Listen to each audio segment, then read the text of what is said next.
रात के 2 बज रहे थे। फोन की रिंग बजती है। 26 साल का आनंद नींद से जाग बड़ा खुश होकर फोन को रिसीव करता है। खुश इसलिए होता है क्योंकि उसकी नई नई गर्लफ्रेंड बिना टाइम देखे कभी भी उसको फोन कर देती है। फोन की दूसरी तरफ से आवाज आती है, जन्मदिन मुबारक हो बेटा। आज मेरा बेटा पूरे 26 साल का हो गया है। मैं बहुत खुश हूँ। वर्टिकल बार माँ की आवाज सुनते ही आनंद के चेहरे के एक्सप्रेशन बदल जाते हैं।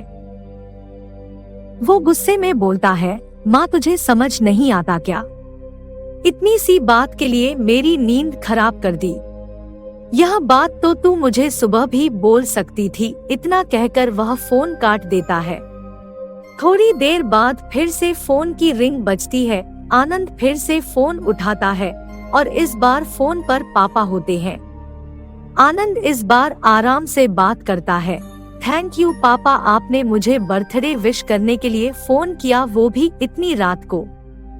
पापा कहते हैं, नहीं बेटा, मैंने तुम्हें मुबारकबाद देने के लिए नहीं बल्कि ये बताने के लिए फोन किया है कि तुम्हारी माँ बिल्कुल पागल है। वो इतनी पागल है कि पिछले 1 महीने से मुझे हर दिन तेरा बर्थडे याद दिलाते आ रही है। वो इतनी पागल है कि तू हमसे सैकड़ों किलोमीटर दूर है, फिर भी उसने यहाँ पर खुद अपने हाथों से तेरे लिए केक बनाया है। ऊपर से ये जिद कर बैठी है कि जब तक तुझे विश नहीं कर देती तब तक न खुद खाना खाएगी ना मुझे खाने देगी। आनंद सब ध्यान से सुन रहा था और उसे ये महसूस भी हो रहा था कि उसने अपनी माँ को फॉर ग्रांटेड ले लिया था। वो बोला, नहीं पापा, माँ बिल्कुल पागल नहीं है। पापा कहते हैं, नहीं बेटा, तू अपनी माँ के पागलपन को नहीं जानता, मैं जानता हूँ। वह तो 26 साल पहले ही पागल हो गई थी जब डॉक्टर ने उसे कहा था या तो हम बच्चे को बचा सकते हैं या आपको।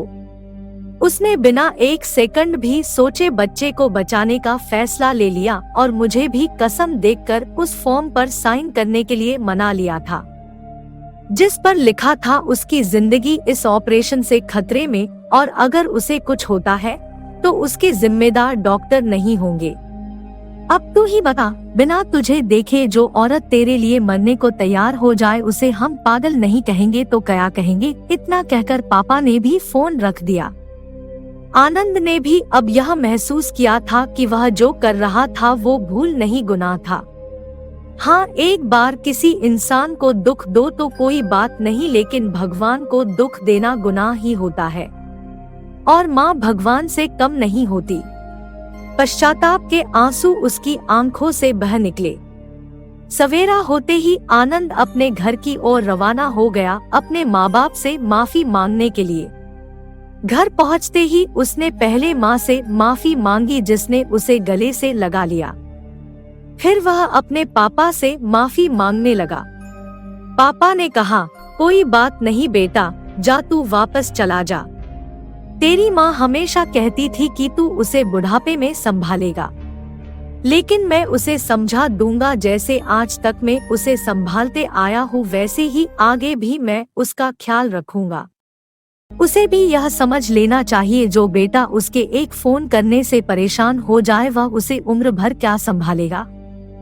बाप की ऐसी कड़वी बातें सुन आनंद की आंखें बहने लगी। वो सर झुकाए अपने बाप के सामने चुपचाप खड़ा रहा। अपने बेटे को परेशान देख माँ आगे आती है और पापा को कहती है, जाने दीजिए, माफ कर दीजिए, हमारा ही बेटा है। माँ की ममता का मोल ना कोई लगा पाया था ना कोई लगा पाएगा। 9 महीने प्रसव की पीड़ा सहन करके हमें नई जिंदगी, नई दुनिया में लाने वाले माँ ही हमारी हर गलती को माफ कर सकती है।